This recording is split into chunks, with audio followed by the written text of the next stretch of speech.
Bienvenue dans Et si l'histoire, l'émission où on explore les chemins non empruntés du passé. Aujourd'hui, on s'arrête sur un moment absolument fascinant. Juillet 1815. Napoléon est vaincu à Waterloo. Il est acculé sur la côte atlantique. Devant lui, c'est l'océan, la promesse de l'Amérique. Mais face à lui, il y a la flotte anglaise. Il a choisi de se rendre. Mais la question qu'on se pose, et s'il avait choisi la fuite ? C'est une question vertigineuse. Parce que là, on ne change pas seulement le destin d'un homme, on change potentiellement celui de continents entiers. Alors, pour bien analyser ça, on va procéder en 3 temps. D'abord, on va revivre ce moment crucial sur l'île d'Aix, le point de bascule.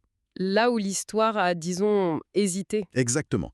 Ensuite, on explorera les conséquences directes de cette évasion, une crise diplomatique énorme pour les jeunes États-Unis et un séisme politique en Europe. Et enfin, on tirera le fil pour voir comment tout ça aurait pu redessiner la carte du XXe siècle. Notre thèse est donc la suivante. La fuite de Napoléon en Amérique aurait transformé le mythe. Absolument.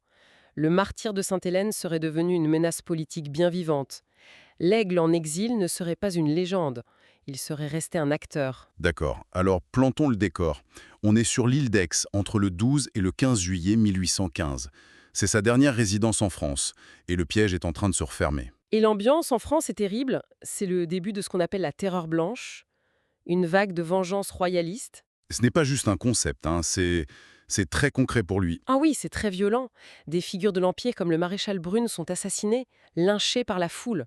À Paris, Fouché dresse des listes de proscription. Donc pour Napoléon, rester en France, ça veut dire quoi? L'humiliation, Une exécution. c'est une certitude. L'humiliation, un procès, et potentiellement la même fin que le maréchal Ney quelques mois plus tard. Cette violence, c'est vraiment ça qui rend la fuite impérative. Et en mer, le piège est tout aussi réel. La Royal Navy est là. Et elle ne plaisante pas. La pièce maîtresse du blocus, c'est le HMS Bellérophon, un monstre de 74 canons commandé par le capitaine Maitland. Et il n'est pas seul, j'imagine. Non, il est soutenu par au moins 3 corvettes. C'est un véritable mur flottant. Face à ça, historiquement, il choisit la dignité, ou ce qu'il pense être la dignité. Oui, le 15 juillet, il se rend. Il écrit cette fameuse lettre au prince régent d'Angleterre où il se compare à Thémistocle. C'est son dernier pari, un appel à la grandeur d'âme. Un pari qu'il perdra, et qui le mènera à Sainte-Hélène. Exactement. Et c'est là que notre histoire dévie. La fuite n'était pas impossible. On a retrouvé des traces de plans, des plans très audacieux. Ah oui, tout à fait. Le plus spectaculaire, et de loin, c'est celui du capitaine Poney. Il commande une frégate, la Méduse. La Méduse, ce nom me dit quelque chose, mais pour une raison beaucoup plus tragique. C'est une ironie terrible de l'histoire. Mais à ce moment-là, Poney propose un sacrifice. Son plan est simple et complètement suicidaire. C'est-à-dire, Il propose d'engager le Bellérophon dans un combat qu'il sait perdu d'avance. Pendant que la Méduse se fait littéralement anéantir, l'autre frégate, la Salle, avec Napoléon à bord, profite de la diversion pour forcer le blocus et filer vers le large. voilà. Dans la réalité, Napoléon refuse. Son orgueil, peut-être. Le sacrifice de braves marins, l'idée de fuir, caché. Ça lui est insupportable. Mais dans notre scénario, la peur d'une fin ignominieuse l'emporte. Il ravale son orgueil. Il accepte le plan. La survie devient le seul impératif. Alors imaginons cette nuit du 14 juillet. Les 2 frégates lèvent l'ancre, la Méduse fonce sur le géant britannique. Un combat furieux, inégal. Et pendant cette diversion, la Salale s'échappe. Le blocus est forcé. C'est fou de penser que le nom de la Méduse serait devenu synonyme de sacrifice pour l'empereur. Et non pas du naufrage terrible qui inspirera le tableau de Jéricho un an plus tard. Le symbole de l'abandon et du cannibalisme. L'histoire aurait été inversée. Donc, après des semaines de traversée, où est-ce qu'il arrive? Pas à New York, j'imagine. Non, surtout pas. Il arrive à la Nouvelle-Orléans. Un choix de génie. La ville est encore profondément francophone, bonapartiste jusqu'au bout des ongles. L'accueil a dû être... Triomphal, on peut l'imaginer.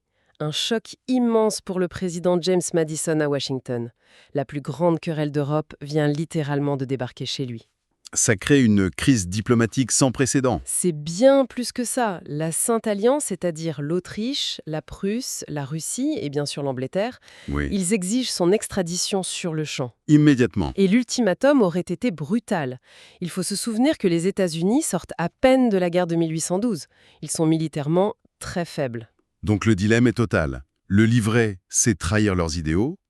le garder. C'est risquer une guerre contre toute l'Europe. On sait que son frère, Joseph, a réussi à fuir et s'est installé dans le New Jersey.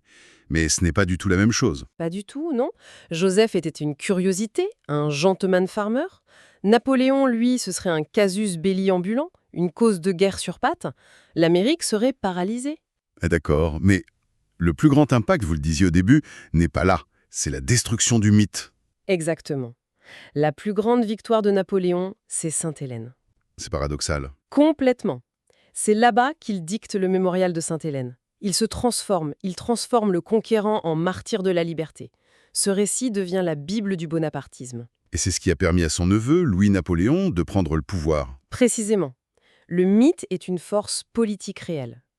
Mais un Napoléon vivant en Amérique, qui fonde des colonies au Texas ou qui conseille Simon Bolivar, Ce n'est plus un martyr, c'est un politicien en exil. Un général qui cherche une dernière guerre. le mythe ne survit pas au quotidien. Il se serait banalisé. Et sans ce mythe, eh bien, Pas de second empire. Louis-Napoléon n'aurait jamais eu cette aura. probablement pas. Et là, toute la trajectoire de l'Europe du 19e siècle est modifiée. Alors suivons cette chaîne de conséquences. Pas de second empire de Napoléon III. Donc la guerre de 1870 contre la Prusse, que Bismarck a provoquée pour unifier l'Allemagne. N'aurait pas eu sa cible principale. Exactement. L'unification allemande se serait faite différemment, peut-être plus tard, peut-être moins militairement, et surtout, Surtout, pas de défaite française et donc pas de perte de l'Alsace-Lorraine. et voilà le point crucial. Sans la perte de l'Alsace-Lorraine, le revanchisme français, ce moteur des alliances qui ont mené à la Première Guerre mondiale, N'existerait pas avec la même force. C'est vertigineux. Le choix d'un homme en 1815 aurait pu empêcher 1914. Terme. sa présence aurait rendu impossible la fameuse doctrine Monroe de 1823. Cet avertissement à l'Europe de ne plus se mêler des affaires du continent américain. C'était une affirmation de puissance audacieuse. Mais avec Napoléon sur leur sol, les États-Unis n'auraient pas pu bluffer. Leur politique étrangère aurait été fondée sur la prudence, la gestion de crise. Leur ascension aurait été retardée. Considérablement, oui. Ce qui nous amène à la question centrale. En sauvant l'homme, Napoléon aurait-il sacrifié le dieu? C'est toute la question. Un Napoléon vieillissant en Louisiane, même influent, aurait-il eu le même impact que le mythe surpuissant de Sainte-Hélène? L'histoire a choisi le mythe, en tout cas. En se rendant, il a perdu sa liberté, mais il a gagné sa postérité politique.